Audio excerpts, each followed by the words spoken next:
So what do you think about this one? I guess maybe an instinct would be to use the quotient rule. And if we use the quotient rule, things would work out just fine, and we wouldn't even need chain rule at all. So you may wonder, why is this problem in the chain rule section? Well, I find that it's important to remember there's a little trick we can use sometimes to make the question easier. And the trick is, instead of using quotient rule like this, why don't we rewrite this as follows? Let's write 4 times 3x squared minus x plus 5 to the power of what? To the power of negative 1. And now we can use chain rule on this. Really, it doesn't matter if you want to use quotient rule on a test or an assignment, no problem. But let's practice this concept of raising the bottom to the top, putting the denominator to the numerator, and introducing a power of negative 1, and then using chain rule. You might think, why bother doing that? Because chain rule is hard and quotient rule is easier, but after a while you get used to it and it's no big deal. So now we're in a position to use chain rule, let's see how that goes. The 4 stays, and it gets multiplied by the negative 1. We bring the negative 1 to the front, and it gets multiplied with the 4. So we have negative 4 times 3x squared minus x plus 5 to the power of minus 2. And then we multiply by the derivative of 3x squared minus x plus 5. That's your chain rule. So we still need to do the derivative of that end part.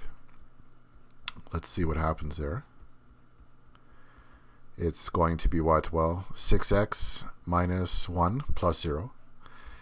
And, oh, I forgot that minus 2. And we're done. The derivative is done. Why don't we just make this so there's no negative exponents? The negative 4 and the 6x minus 1 remains on the top level. And the 3x squared minus x plus 5 goes to the bottom. So that's our answer there. Why don't, just for practice, why don't we see how the quotient rule, how things would have turned out with the quotient rule? So let's do the derivative again, just using quotient rule. The derivative of 4 is 0 times 3x squared minus x plus 5 minus, the 4 stays still. Now we multiply by the derivative of this. We actually just did that right there. It's 6x minus 1 all over the bottom squared.